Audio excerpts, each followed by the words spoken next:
Okay, welcome everybody to Best of Both Worlds, Part 1 of this mini-series. This is a course that I first gave a year and a half ago, to a different audience, but it's something that I've been thinking about, the issue of insights from and into pop culture. I've been thinking about for quite a while, and it's nice to be able to see familiar faces and names from past and present. So thanks to everybody who's here. I actually have, besides the 7 sessions of this mini course, I actually have 15 more sessions. But as of now, this is just the 17. But so that's why I called this, even though it appears on the Web Yeshiva site as Best of Both Worlds. From my perspective, this is Best of Both Worlds: Heroes and Icons, like miniseries 1. And this is. Let me show you what the plan is. This is the Web Yeshiva page that hopefully is how you got here. If you scroll down, it shows you the titles of the 7 classes that I'm going to be giving as part of this series. Tonight we'll be doing Storytelling: The Value of Fantasy. And then you see the other titles over here, just in case you end up being interested in one but not the others, just to be aware of the timing. Each one taking place at this time on Thursdays, today and 6 Thursdays from now. I just wanted to show one thing that was it's not so obvious, since not everybody's familiar with this version of the Web Yeshiva site, and that is next to the date, in this case November 5th, on the right-hand side of every date, there is a little down arrow. It looks like a V inside a circle. Actually, it looks like a Valium. Haven't seen one of those in a while. If you click that will, which I'm about to do now, it will open up the material that's associated with that class.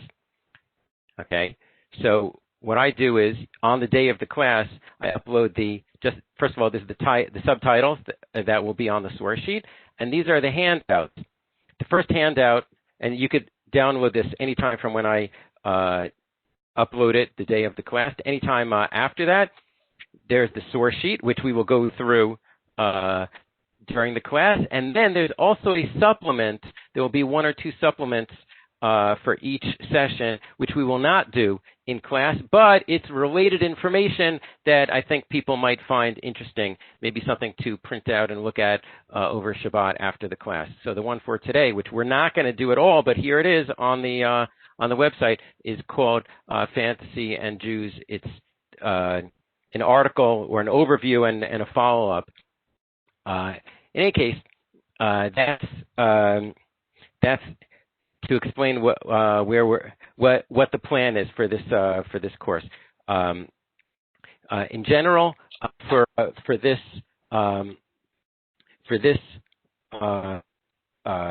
mini course, questions and comments should be through the chat, meaning the part that you type on the side of the screen, meaning not with your mic, and hopefully I'll see the questions or comments and be able to respond to them, even if for whatever reason I miss a comment. Then I'll get to it. I'll plan to get to it at the end of the session, and then by which point at a certain point at 50 whatever minutes in, then I'll end the class officially. I'll end the recording, and then if anybody wants to stay and ask questions either through the chat or through the audio, then I'll have some time for that. Okay, so let's get started.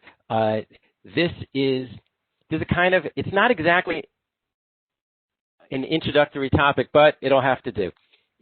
Storytelling and the value of fantasy, and I'm defining fantasy here as imaginative literature, which is, we'll see that 1 or 2 of the sources on the source sheet call it that. In other words, for purposes of what we're talking about, when I say fantasy, I don't mean fantasy as opposed to science fiction, or when I say and some people, when they say fantasy, they only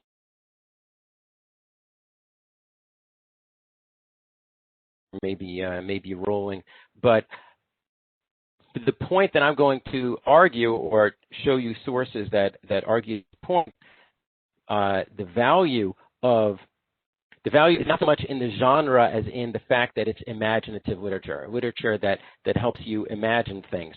And that could be not only books that have wizards or magic, but could also be all sorts of books or other aspects of culture that you might not, they're not officially called fantasy, but they're good because they have this aspect. And I'm going to combine this with talking about storytelling. That's going to be in the first 2 pages. And storytelling and fantasy are not the same thing, but they overlap for our purposes. And in both cases, what I have in the back of my mind is, how does this relate to children's literature? Even though officially we're not talking about children's literature, but I'm especially interested in that. And the value of children's literature, I'm going to argue that to some extent the value of children's literature is these 2 things, the value of storytelling and the value of fantasy.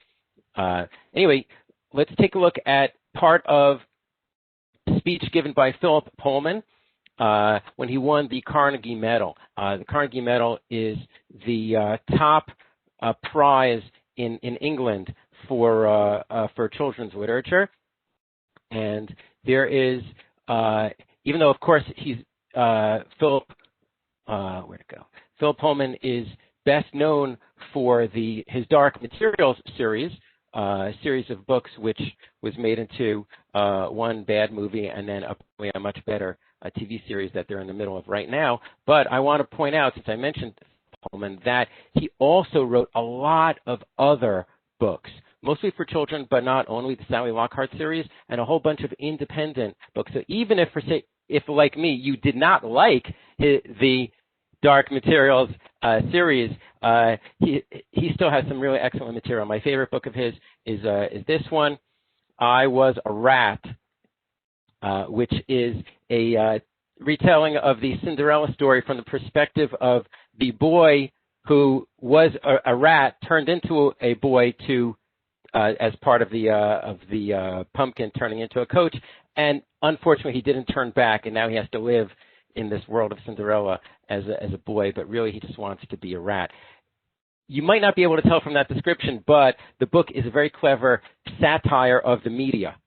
It's pretty impressive, and even I'm recommending that particular book of Philip Pullman. Anyway, so when he accepted the medal for children's literature, so he made a point that I didn't see other people talk about. There are some themes that can only be dealt with adequately in a children's book, because in adult literary fiction, stories are there on sufferance. Other things are more important: technique, style, literary knowingness. And adult writers who deal in straightforward stories find themselves sidelined into a genre like crime or science fiction, where nobody expects literary craftsmanship. And then those books are not taken seriously. Nobody gets the Nobel Prize for writing in a genre, only for literary fiction. But he goes on to say, there's more wisdom in a story than volumes of philosophy. And by a story, I mean not only Little Red Riding Hood, Cinderella, but also the great novels, Jane Eyre, Middlemarch, Bleak House, novels where the story is at the center of the writer's attention, where the plot actually matters. In contrast, he says, the present-day would-be George Eliot's take up their stories as if with a pair of tongues. They're embarrassed by them. If they could write novels without stories in them, they would, and sometimes they do. But what characterizes the best of children's authors, in other words, we're not talking about children's literature in general, we're talking about the best. Characterizes that is that those authors are not embarrassed to tell stories. And if you start telling a story, you got to carry on until you get to the end. You can't provide 2 ends and invite the reader to choose between them. Or, as in a highly praised recent adult novel, I'm about to stop reading 3 different beginnings. In a book for children, you can't put the plot on hold because thank God your readers are not sophisticated. They've got more important things in mind than your dazzling skill with wordplay. They want to know what happens next. That phrase, what happens next, is the part that I skipped, where Neil Gaiman, one of the most impressive fantasy authors writing today, that's where he says if he had to put a quote for a library wall, like for somebody to paint on the wall of the library, he would suggest, and then what happened? Philip Pullman continues, those adults who truly enjoy story and plot and character could hardly do better than to look among the children's books. That's a very different way of looking at it. In other words, what makes a book a children's book? Short answer is it's written on a level that a child can understand. Okay, but can an adult or should an adult read a child's book? And he's saying at least the better ones you should, because that's where the stories are. And there's a spin-off, a social benefit. All stories teach, whether the storyteller intends them to or not. And Philip Pullman suggests that alone is the reason why stories are better than teaching morality. Okay, he has his own axe to grind, but he ends this section anyway. Thou shalt not is soon forgotten, but once upon a time lasts forever. That stories have a major impact on us as children and on us as adults. And speaking of once upon a time, old friend of mine, Rabbi Neil Fleischman, who teaches in the Frisch School, points out in source number 2, the opening word of the Torah, Bereshit, is not so far off from once upon a time. And then you can get into a whole discussion, one of the first Rashis in the Torah. Why does the Torah start with Bereshit? Why didn't it start with the laws?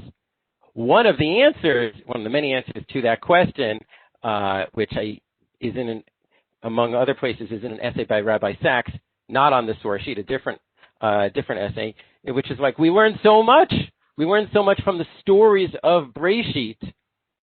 So that's the way to convey lessons in ways that words, thou shalt, do this, do not do that, it's not as powerful.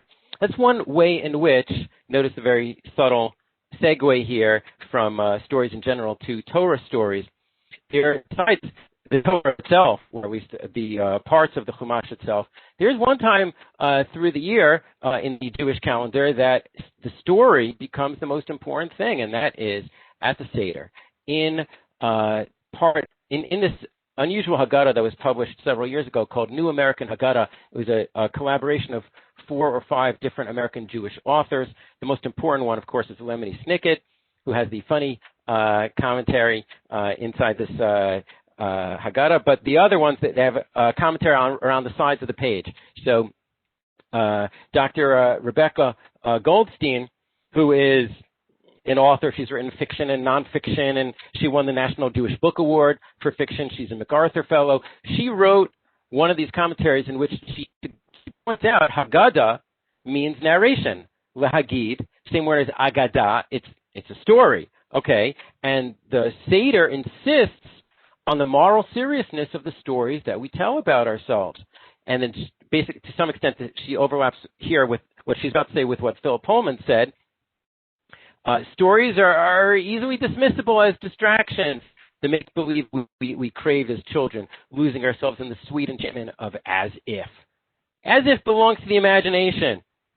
But tonight, we are asked to take this faculty of the mind, so beloved by children and novelists, extremely seriously. Meaning, aside from the fact that the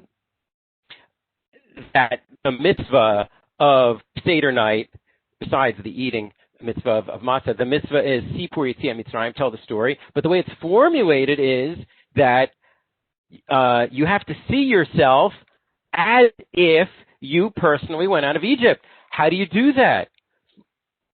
For starters, with a lot of imagination. So that quote that she's referring to, you have to see yourself as if you left Egypt, that is telling you that, yes, there's a mitzvah in the Torah of telling the story of the Exodus at the Seder, but the way to do that is through the imagination. And she spells this out a little bit afterwards, let me just repeat, this is in the book called New American Haggadah. It's the imagination alone that can extend the sense of the self, broaden the sense of who we really are. Tonight is the night that we sanctify storytelling. So it's not storytelling in general.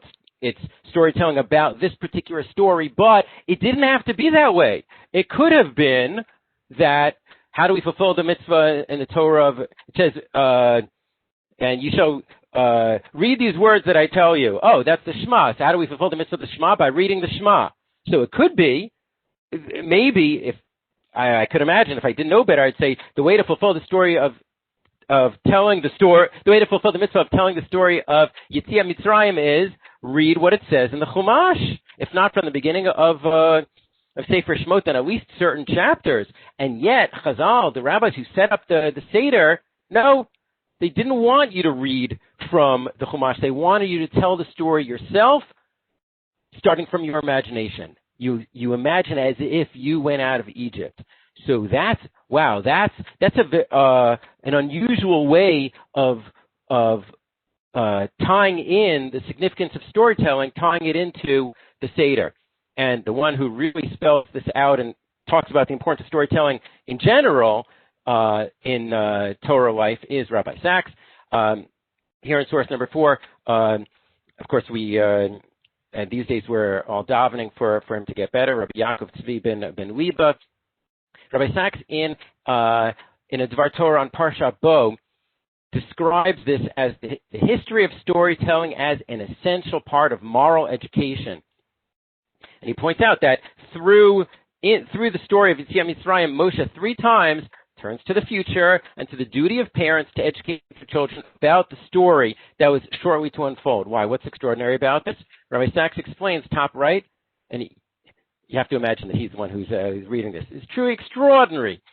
The Israelites have not yet emerged into the dazzling light of freedom. They're still slaves, and yet already Moses is directing their minds to the far horizon of the future and giving them the responsibility of passing on their story to succeeding generations. In other words, telling the story is so important, Moshe told them to tell the story before it even happened. That's very, very unusual, or as Rabbi Sachs would say, truly extraordinary. So, and then he goes on to say, I only quote parts here because we have a lot more to cover, but why tell it through a story? So he quotes Alistair McIntyre, contemporary philosopher. I can only answer the question, what am I to do, if I can answer the prior question of what story or stories do I find myself a part? So the story in which it's not just a story that happened to my ancestors, but a story that happened to me. A story. This is my story. Wow. Well, then now I understand what it's all about. We were slaves in Egypt, and God took us out and made us free and gave us the Torah and brought us to the land of Israel. That's a good way to summarize the story of the Chumash as well as the story of the Jewish holidays. Rabbi Sachs goes on to say, what other cultures have done through systems, Jews have done through stories. And in Judaism, the stories are not engraved in stone on memorials. They're told at home, around the table, from parents to children as a gift of the past to the future. In other words, if it's that important, if the story of Yetziat Mitzrayim is not just something that happened to us, but it's who we are, then it's so important that it cannot be presented as just the law. It has to be presented as a story, and not just a story, but a story told by my own parents. And then I'm expected to tell it to my children and grandchildren, etc. And thus we have an unbroken tradition going back 3,000 years. It's our story. And Rabbi Sachs concludes that the Jewish story is in its way the oldest of all, yet ever not. We're each a part of it. It tells us who we are and who our ancestors hoped we would be. Storytelling is the great vehicle of moral education, which is a different way of saying what Philip Pullman said at the end of his piece. Having said that, there are a couple of other aspects that I found important to emphasize about the value of storytelling from a Torah perspective. Then we'll move away from verses. One of them is in the relatively obscure Midrash, Rav Kahana, in which it describes when God appeared to the Jewish people at Har Sinai and gave us the Torah, God presented several different faces. God didn't just recite the words, but God presented different aspects of himself, quote unquote, of his face. Harsh and regular and explaining and playful. And each one corresponds, each quote unquote face of God corresponds to a different part of the Torah. The serious part refers to Tanakh. You have to be serious when you were in Tanakh, as if you got it at Mount Sinai. The ordinary face, that's when you were in Mishnah, meaning Halacha. The explaining face, that's when you explain Talmud, which would seem to be the Gemara, the halachic aspects of the Gemara. But Panim Sochakot La'agadah. Playful face, the smiling face, that's when you teach the Agadah, meaning the non-halachic parts of the Gemara.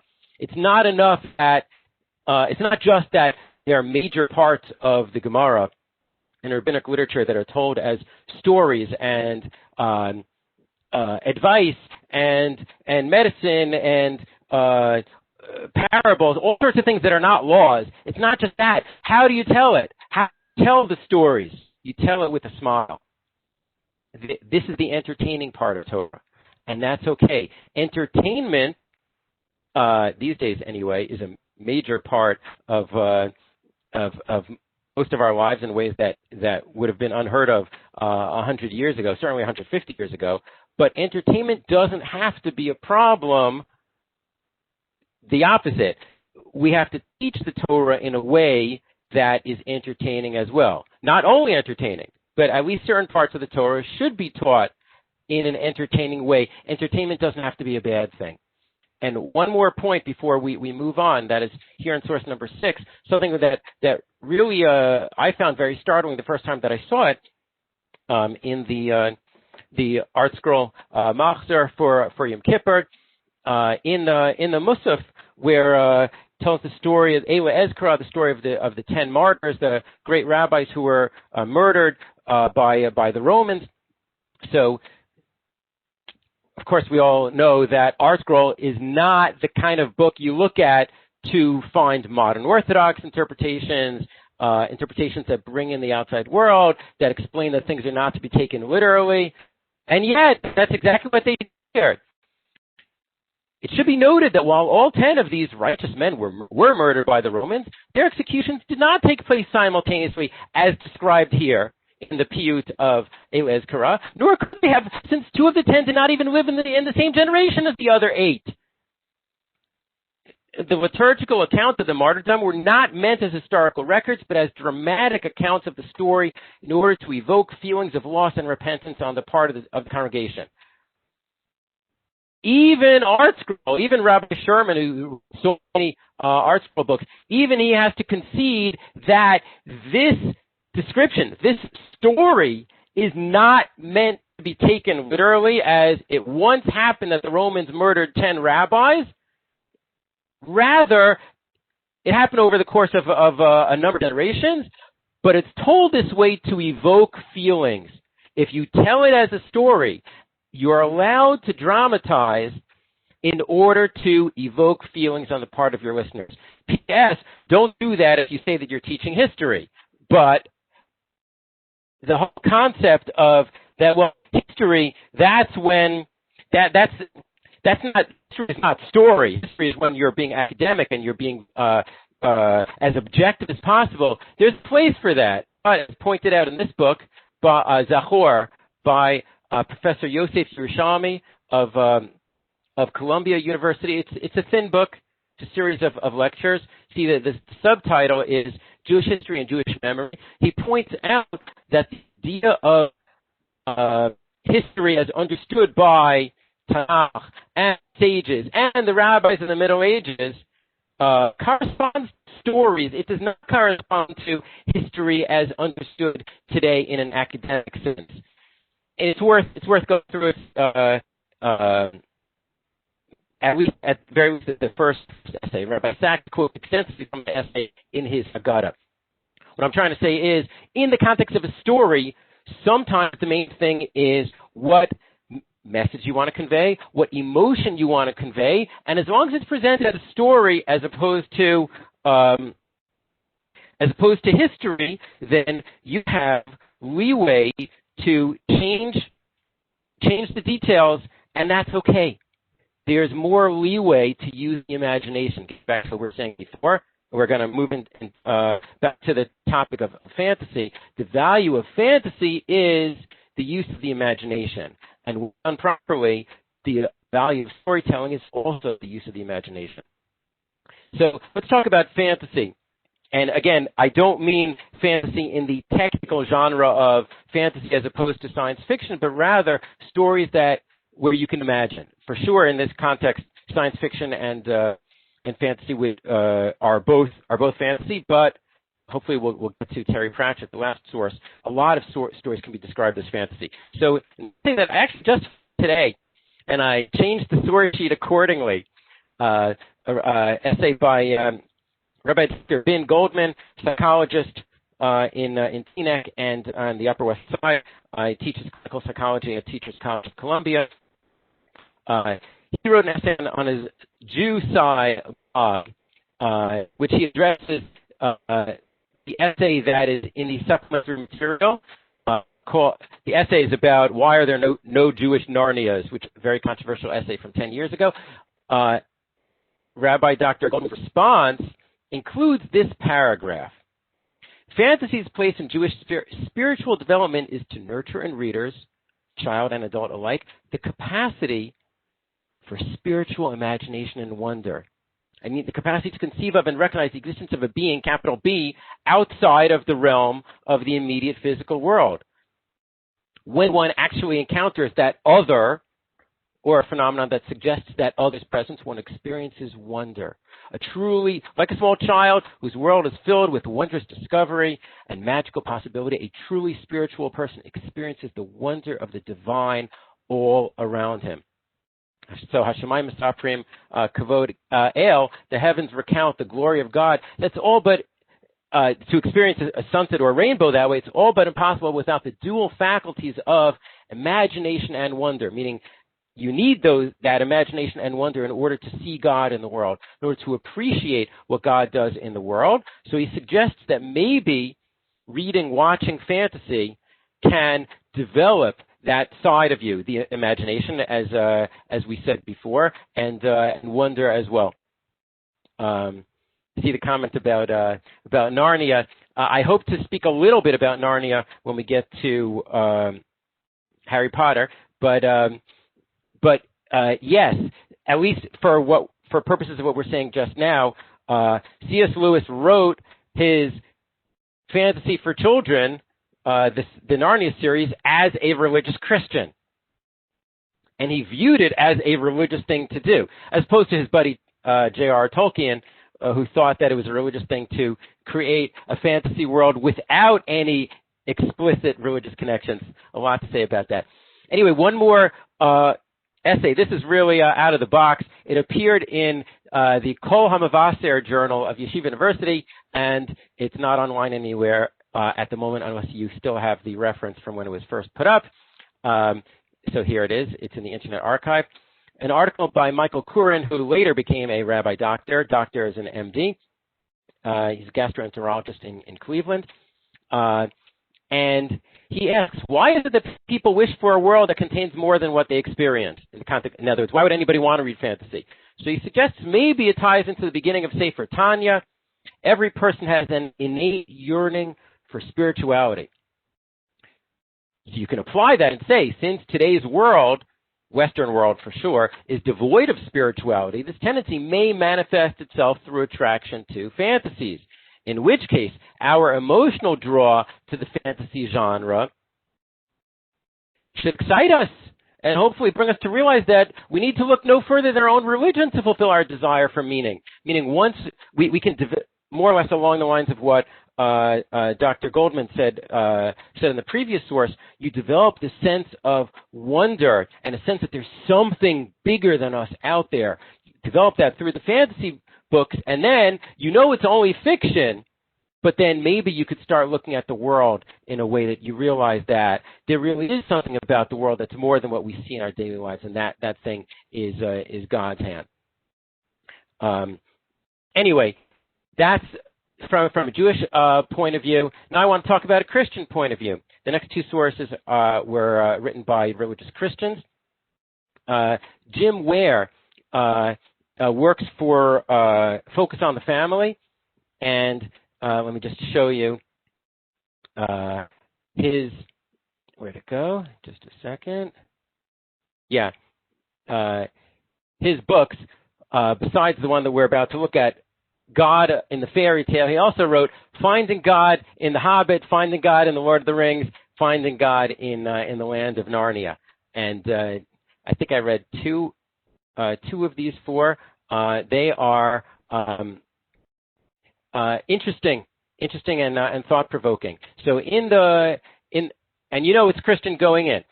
So in his book, God of the Fairy Tale, Finding Truth in the Land of Make-Believe, he says, the best fairy tale is a story you wish would come true. This wish is an admission that in and of ourselves, we are incomplete. Like we need something more. It's significant that in Old English, the word spell meant story. For stories, cast a kind of spell over the hearer. And then he starts quoting J.R.R. Tolkien.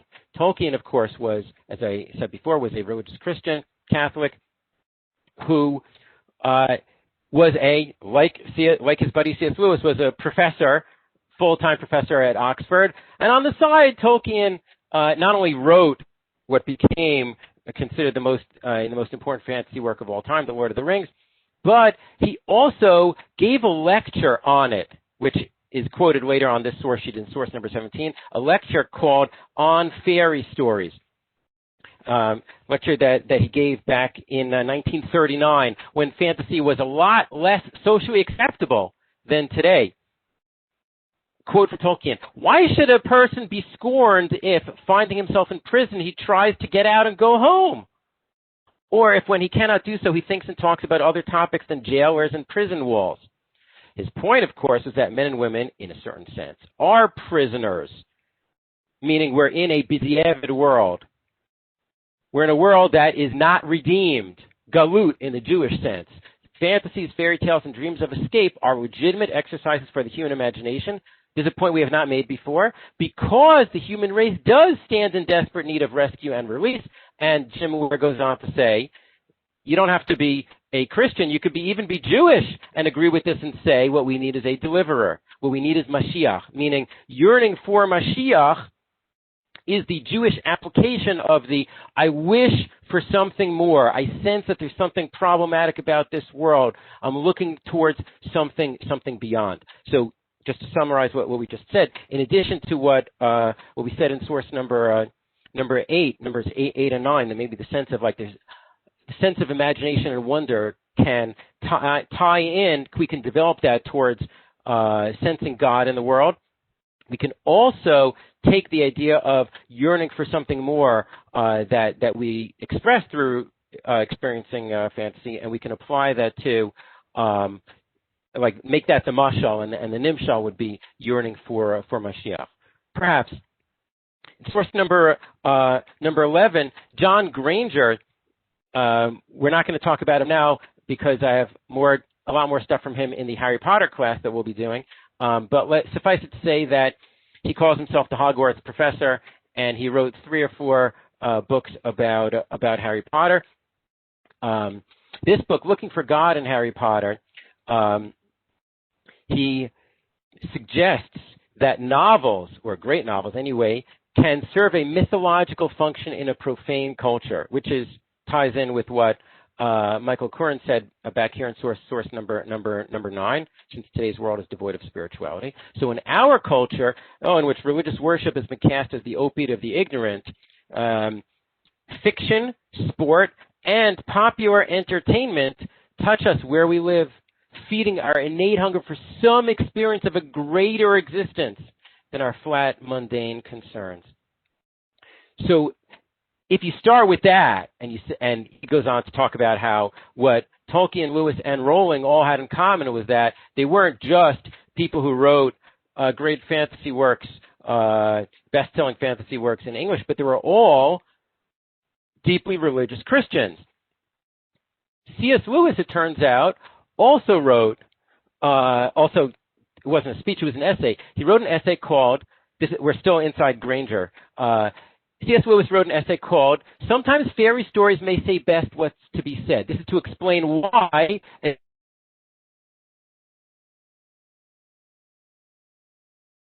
a ton of popular Christianity, very important stuff that is still in print. In fact, I'll just show you a brief before we look at Lewis.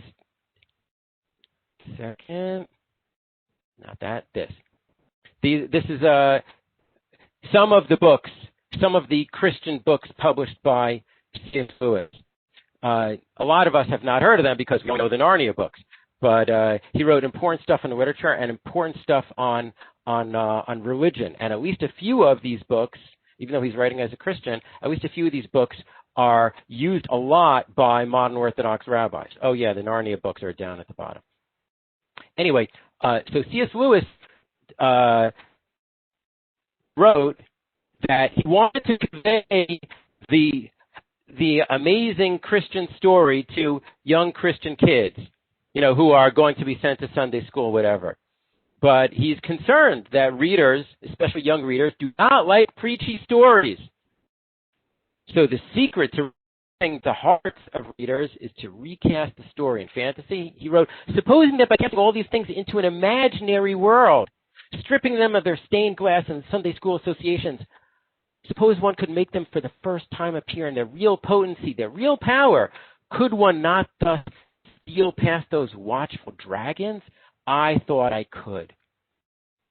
So he did such a good job that there are even a lot of Jewish kids who read Chronicles of Narnia and have no idea, it goes right over their head, that these were written as Christian books for Christian kids.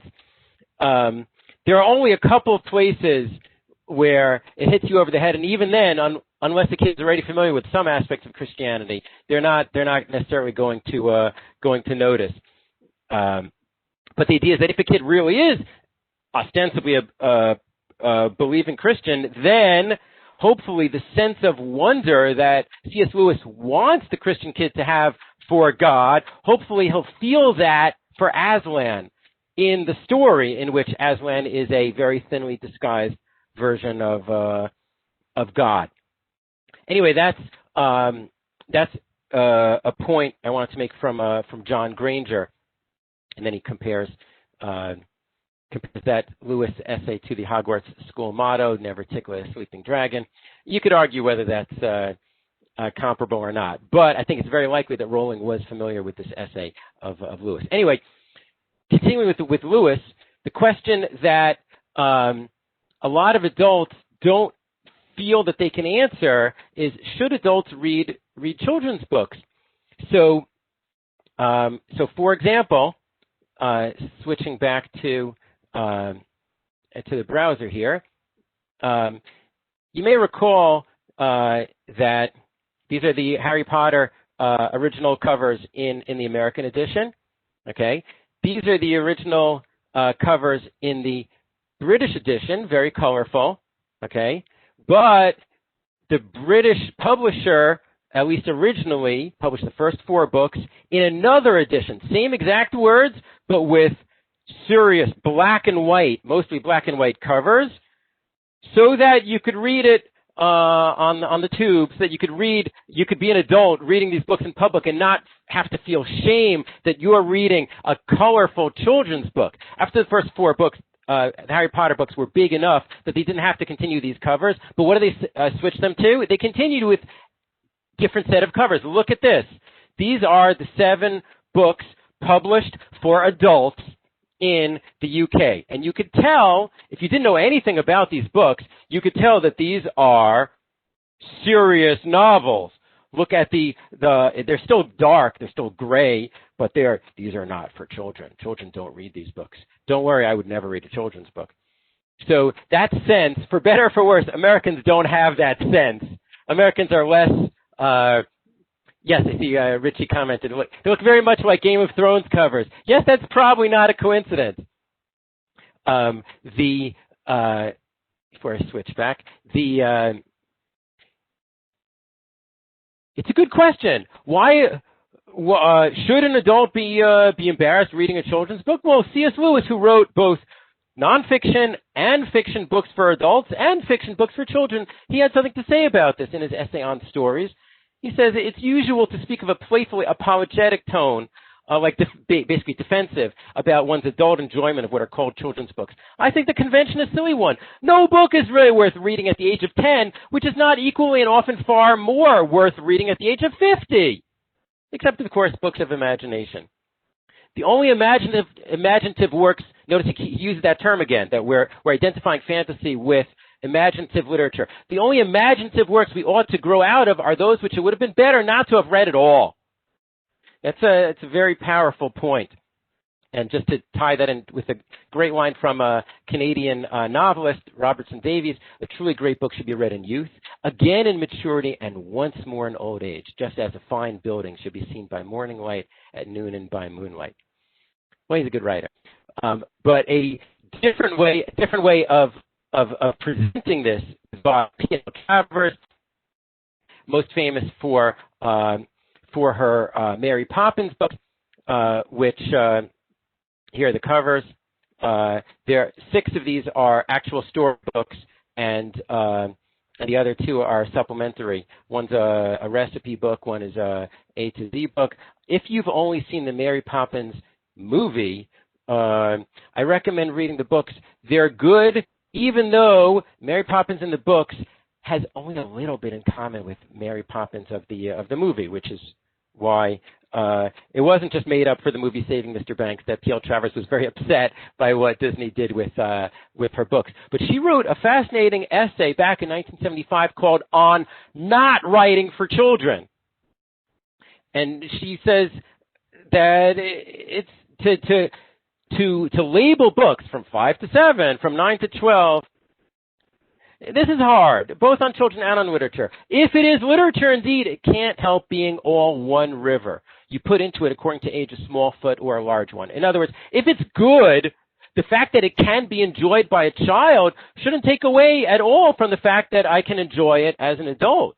If anything, the fact that a child can read it just means that a child can read it on a child's level. So imagine somebody who says, oh, I would never read the Chumash. They teach that to kids.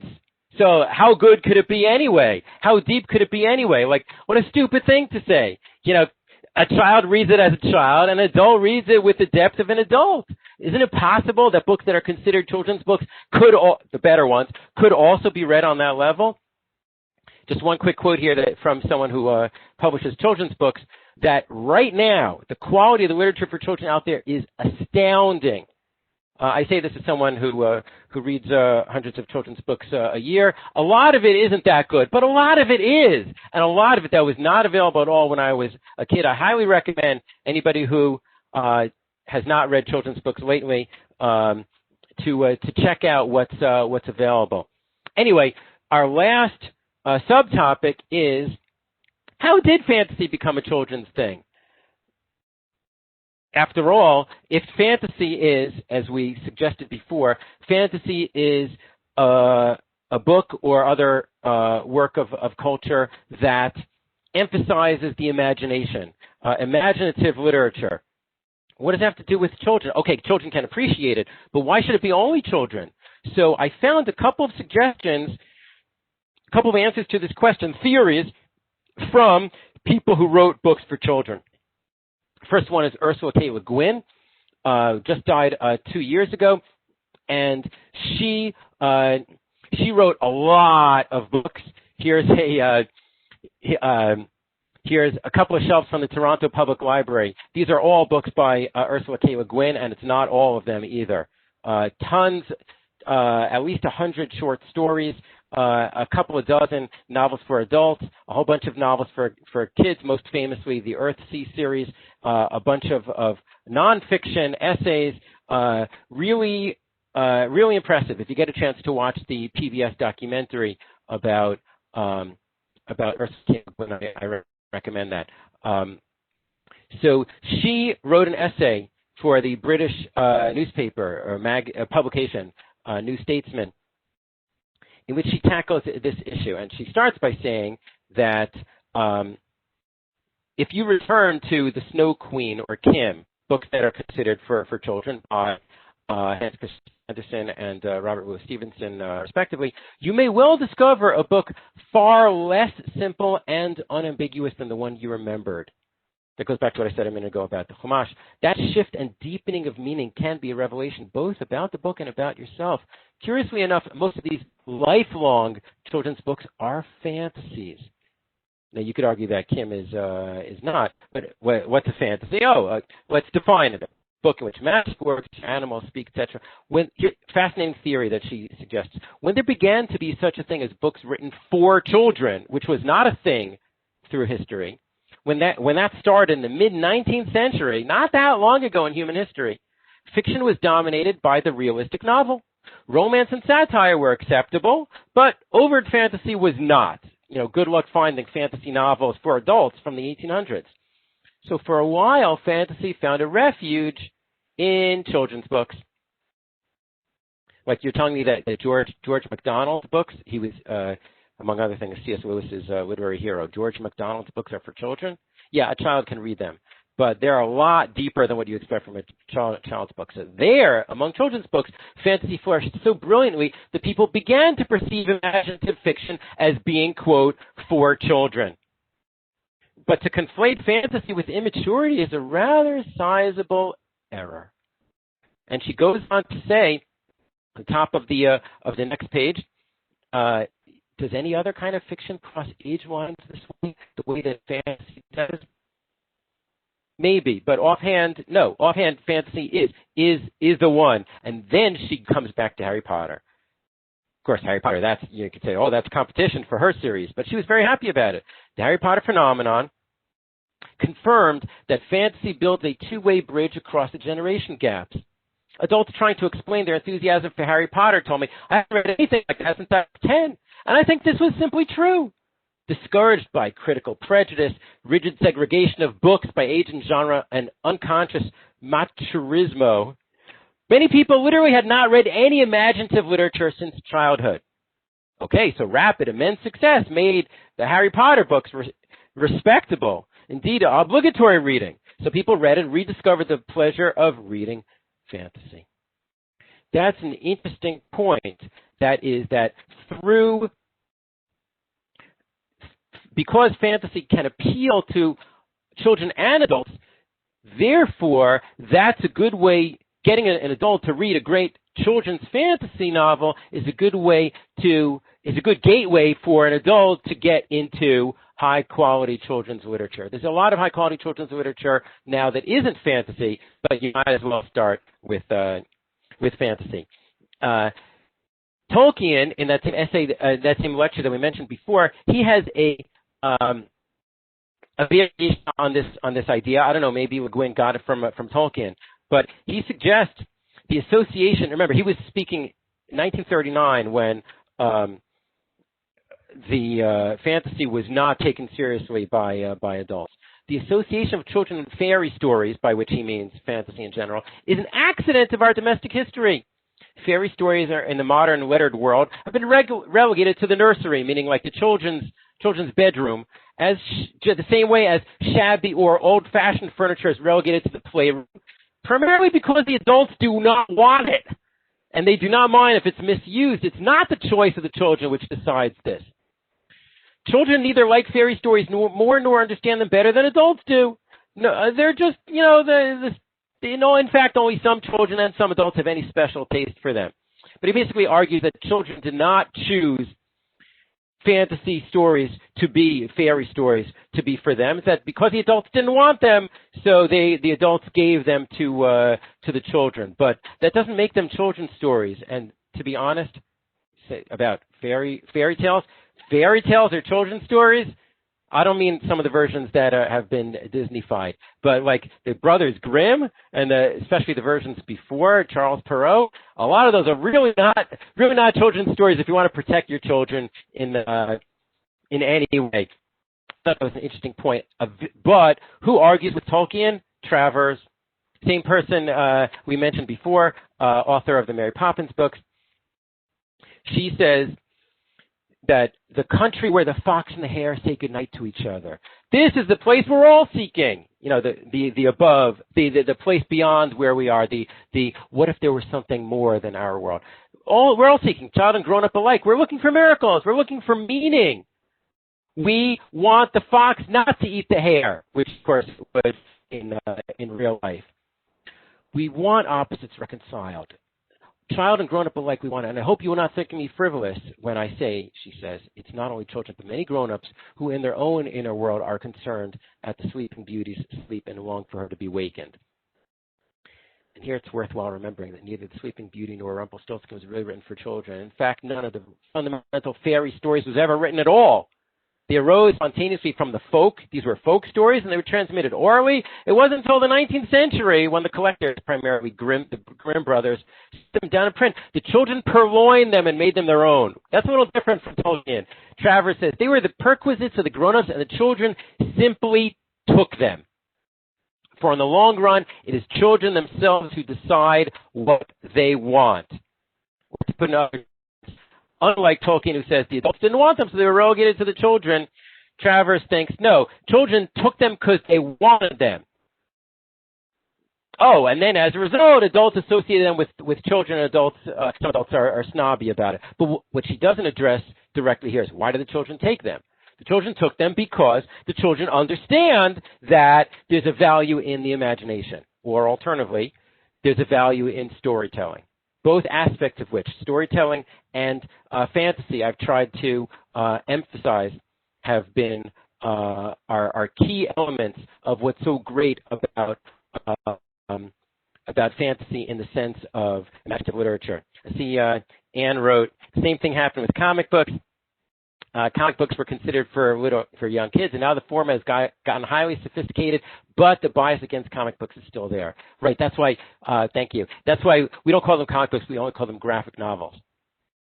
And they're bound, with serious binding, and then they must be, with hard covers, thank you. And that's how you know it's serious. Just want to conclude, before I take questions, with a fascinating suggestion from Terry Pratchett, one of my favorite authors. Terry Pratchett, who just passed away 5 years ago. He wrote many books, mostly in the Discworld series. You see the titles here on the screen. Oh, wait, not all of them. Here's some more. They are a type of fantasy, but they're funny. And not only is he a good writer, but he is the only author I've ever come across who kept writing stories in the same genre and got better at writing as he went along. I can't say that for anybody else. Anyway, that's my pitch for Terry Pratchett. In a collection of his essays, this essay is called "Whose Fantasy Are You?"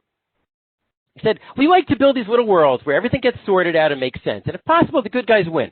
No one would call Agatha Christie a fantasy writer, but look at the books she's most typically associated with. Tiny, isolated little worlds, usually a country house, an island, a train, where very careful plot is worked out. No mad axeman for Agatha, no unsolved crimes. Hercule Poirot always finds the clues. In other words, it's not just mystery, it's a mystery which is a fantasy, and with a nice happy ending that is so different from murders and crime in the real world. And he goes on to say, look at Westerns. Oh, the famous Code of the West largely consisted of finding somewhere where you could safely shoot the other guy in the back. But we don't want to know that. We'd rather believe in Clint Eastwood, meaning the Hollywood version of the Western. I would, anyway, he says. Almost all writers are fantasy writers. But some of us are more honest about it than others. And everyone reads fantasy one way or another.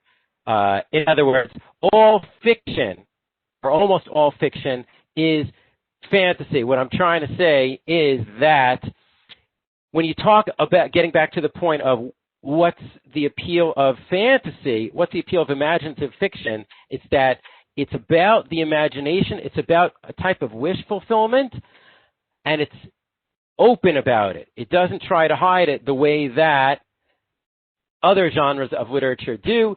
pretending to be, well, I mean, it's not so much pretending to be, but in Pratchett's words, really, it's okay to admit, not his words, but the idea that I think he's trying to convey, it's okay to admit that fiction in general is fantasy.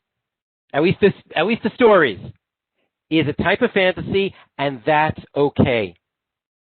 There's a value in stories, and the people who say, "Oh, well, I don't like fantasy," you could say, "Well, okay, you don't like books about magic, but do you like books of science fiction? Because that's a type of fantasy. Do you like books with really good stories? Because you could say that's a story with a happy ending. That's also a type of fantasy. Because to be honest, most stories in the real world don't end with everything neatly wrapped up."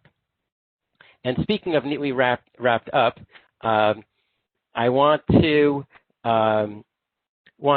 pull this together and take questions or comments. Going back to the title. The title was "Storytelling and the Value of Fantasy, Imaginative Literature," and I tried to argue that there's a value in storytelling, which we see from a bunch of Torah sources, and there's also a value in fantasy, which a couple of contemporary Orthodox writers, Orthodox Jewish, and maybe even Orthodox Christian writers have pointed out, and the two of them together are often found in children's literature. Anyway, so going to look at the chat now. Perry Zamek, hence the importance of Midrash. And as Rav Moshe Lichtenstein suggests, we can continue creating Midrash even now. Thank you. A creative reading of the Chumash. You could argue that where is the place, and this is a larger question, where is the place for our interpretations? To some extent, you say there's room for creativity. Creativity is not the same thing as telling a story, but it definitely involves using the imagination.